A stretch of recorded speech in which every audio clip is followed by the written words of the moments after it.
Bismillahirrahmanirrahim. Assalamualaikum warahmatullahi wabarakatuh. Jumpa kembali dengan saya Dr. Sri Wahyuni, spesialis kedokteran jiwa dari Rumah Sakit Ashifa dalam acara Sehat Bersama Ashifa. Pada kesempatan kali ini saya ingin membahas atau mengupas tentang kenapa sih harus malu atau enggan ke psikiater. Mungkin ini topik saya yang ketiga ya. Yang pertama kemarin tentang tips sehat mental di masa pandemik. Yang kedua, manajemen stres agar bermanfaat untuk kita. Yang ketiga, saya ngambil topik ini, yaitu kenapa sih harus malu atau enggan ke psikiater. Saya memang terdorong untuk membuat rekaman atau video tentang kesehatan jiwa karena memang ini sesuai dengan profesi saya. Dengan harapan nanti akan kita share juga lewat Instagram ataupun YouTube ataupun Facebook. Karena apa? Karena saya ini memilih metode ini karena saya anggap ini suatu metode komunikasi yang fleksibel. Karena apa? Karena bisa dilihat kapanpun, dimanapun, dan kondisi apapun ya. Pada saat longgar bisa, pada saat nyetir bisa, atau pada saat tiduran, atau pada saat kita menghadapi stres. Kemarin juga ada kasus yang chat sama saya, dok saya ini stres. Langsung saya tak kasih itu video ini, saya punya rekaman video stres, coba langsung dipraktekkan itu. Jadi pada saat kita membutuhkan bisa siap kapanpun diputar kembali, dilihat kembali. Harapan saya dengan saya memberikan edukasi, dengan memberikan rekaman, ini akan memberikan tambahan wawasan kepada masyarakat, teman-teman semuanya tentang masalah kesehatan jiwa yang mungkin saat ini belum menjadi prioritas ya. Karena dengan menambah pengetahuan akhirnya kita akan lebih aware tentang kesehatan jiwa, kemudian akan merubah mindset kita, pikiran kita bahwa tentang kesehatan jiwa itu sendiri. Karena kita ketahui bersama bahwa kalau ke psikiater atau masalah kesehatan jiwa itu kadang-kadang masyarakat masih enggan atau malu ya datang ke psikiater, walaupun sebenarnya itu sudah ada indikasi ke psikiater. Ada beberapa faktor yang membuat kita itu atau masyarakat enggan ke psikiater ya, akan saya jelaskan di sini. Ada beberapa faktor. Yang pertama memang belum adanya pengetahuan tentang apa sih kesehatan jiwa itu, apa sih psikiater gitu. Yang kedua mungkin dari segi biaya juga, ada yang menganggap bahwa konsultasi ke psikiater itu mahal dan sebagainya. Yang ketiga atau ini juga yang penting juga, masih adanya stigma ya, masih adanya stigma negatif terhadap kesehatan jiwa maupun ke psikiater. Jadi anggapan masyarakat kalau psikiater tuh dicap lah sebagai orang gila seperti itu. Dan juga mungkin ada faktor yang lain, lingkungan ataupun kesadaran family support atau support dari keluarga yang belum memadai. Oke, dari faktor-faktor tersebut akan saya uraikan satu persatu ya. Yang pertama, masih adanya stigma negatif terhadap psikiater. Ini banyak sekali contohnya ya, bahwa dalam tanda kutip pokoknya kalau psikiater tuh dikatakan gila gitu ya, pokoknya wong sing priksa neng psikiater ya mesti wong edan gitu. Mohon maaf ya, seperti itu masih banyak terjadi ya, karena sebenarnya tidak seperti itu ya. Karena psikiater itu atau kesehatan jiwa itu lingkupnya sangat banyak ya. Bukan kalau schizophrenia atau orang gila itu hanya 1% dari diagnosa penyakit gangguan jiwa. Yang lainnya masih ada 99% yang mungkin belum kita ketahui ya. Kalau schizophrenia itu kan sudah berat, artinya semua orang pun mungkin bisa mendiagnosa, oh itu schizophrenia. Orang gimana pun pasti bisa ya, tidak harus psikiater untuk mendiagnosanya seperti itu. Nah lingkupnya gangguan jiwa itu sebenarnya apa saja tuh banyak sekali juga. Mungkin nanti akan saya uraikan untuk pertemuan selanjutnya ya. Untuk sementara ini mungkin kenapa sih timbul stigma seperti itu, yaitu memang stigma di masyarakat masih berkembang. Saya sering juga sih mendengar seperti ini, baik atau pasien ataupun orang gitu, misalnya curhat sama temannya, waduh saya tuh stres. Kenapa stres? Saya tuh nggak bisa tidur, banyak masalah ya, sampai nggak nyaman deh kok hidupnya, seperti itu. Kemudian temennya tadi menyarankan, udah konsul aja, periksa ke psikiater. Terus yang satunya tadi menjawab, loh amit-amit ya, saya tuh nggak mau ya ke psikiater, saya nanti dikira gila apa ya, seperti itu. Itu sebenarnya tuh sudah biasa kita dengar kan seperti itu, tapi sebenarnya itu nggak benar ya.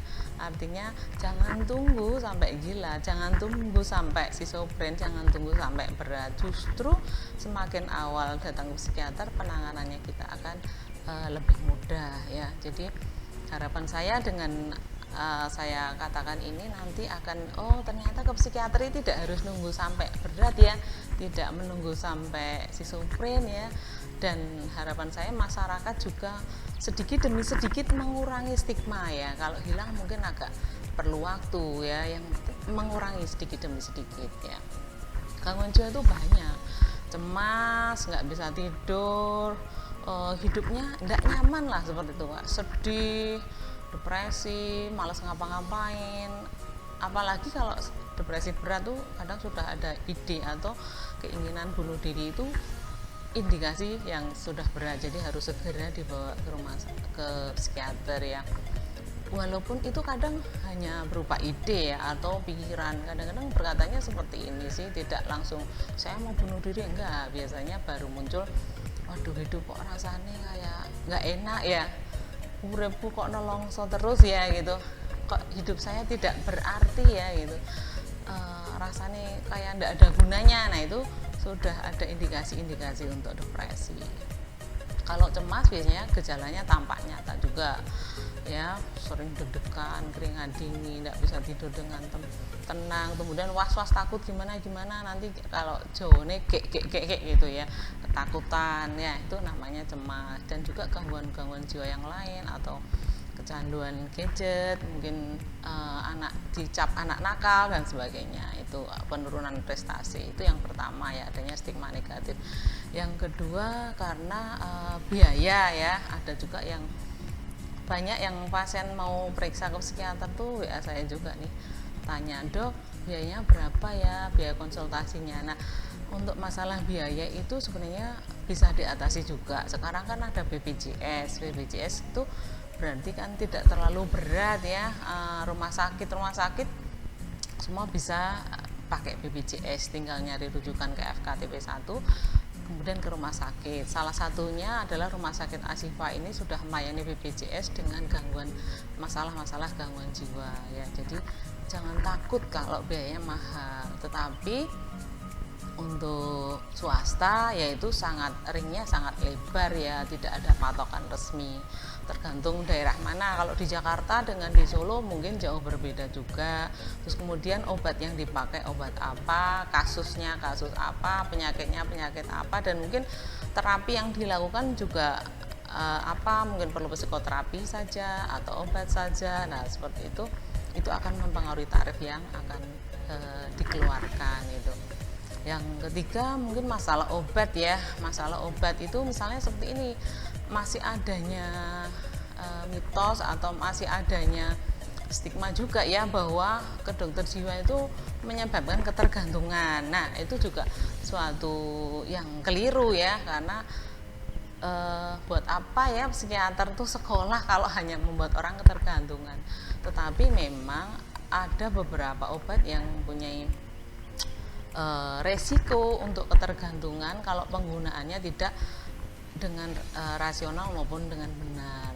Yang selanjutnya mungkin juga ada efek samping ya, takut nanti kalau minum obat dari psikiater ngantuk terus. Nah seperti itu. Itu memang ada beberapa obat yang efeknya ngantuk, dengan harapan kan istirahat ya. Jadi efek dari obat untuk yang sebenarnya itu timbulnya belakangan, tapi efek sampingnya itu timbul duluan. Jadi ngantuknya duluan, tapi efeknya nanti baru seminggu 2 minggu kemudian. Tapi tidak apa-apa selama itu dalam pemantauan psikiater dengan dosis yang tepat, akan lama-lama akan menyesuaikan untuk seperti itu. Jadi itu ada beberapa faktor yang mempengaruhi apa seseorang itu enggan, malu, atau nek coro Jawanya itu, karena saya orang Jawa ya, coro Jawane orang danggek mangkat gitu ya. Jadi misalnya kalau orang beda kan, orang misalnya kecelakaan atau misalnya badannya panas itu aja ya, badannya panas itu udah ribet ya, ndang dipresake gitu kan, paling misalnya punya paracetamol, kasih paracetamol kok nggak turun, langsung dipresake rumah sakit, mungkin cek laboran, mungkin rongsen dan sebagainya. Tapi kalau misalnya kita itu kelihatannya kok meneng wae, ndak mau keluar kamar, terus rodok ras semangat. Nah, itu kadang-kadang gitu ya, rodok di coba dikandani ditekoki sampai akhirnya berlanjut sampai nggak mau keluar kamar pun juga tetap dibiarkan, mungkin dicarikan orang pinter dulu, mungkin diruqyah dulu lah, nanti kalau sudah kebacut sampai setahun 2 tahun tidak ada perkembangan barulah psikiater. Nah, itu sebenarnya sangat terlambat ya. Dan juga faktor yang lain adalah kurangnya support keluarga ya. Banyak juga yang mungkin ya, kalau ini biasanya anak remaja ya, dia mempunyai masalah, bilang sama orang tuanya itu kadang-kadang juga mau bilang aja nggak berani, soalnya takutnya nanti kalau bilang sama orang tuanya juga kadang-kadang juga nggak boleh. Saya tak konsul ke psikiater ya, ngopo kowe iki ya gitu, kowe sehat ya, seperti itu. Jadi itu semuanya latar belakangnya memang karena kurangnya pengetahuan atau ilmu sebenarnya kesehatan jiwa itu apa, sing ditangani apa, kapan harus ke psikiater. Nah, itu yang belum dipahami oleh kita semuanya ya. Nah, makanya sekali lagi saya ingin membuat edukasi, membuat sharing ilmu tentang kesehatan jiwa, mudah-mudahan sangat bermanfaat untuk teman-teman semuanya, sehingga bisa merubah mindset, merubah perilaku kita dan menambah wawasan kita. Nanti akan kita share lewat YouTube maupun Instagram maupun Facebook ya. Kalau sangat bermanfaat atau bisa bermanfaat, bisa di-share juga ke teman-teman lain yang membutuhkan. Oke, mungkin cukup sekian dulu apa yang saya sampaikan saat ini. Ketemu lagi di episode berikutnya.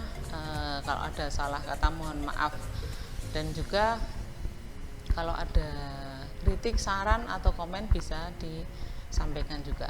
Terima kasih. Wassalamualaikum warahmatullahi wabarakatuh.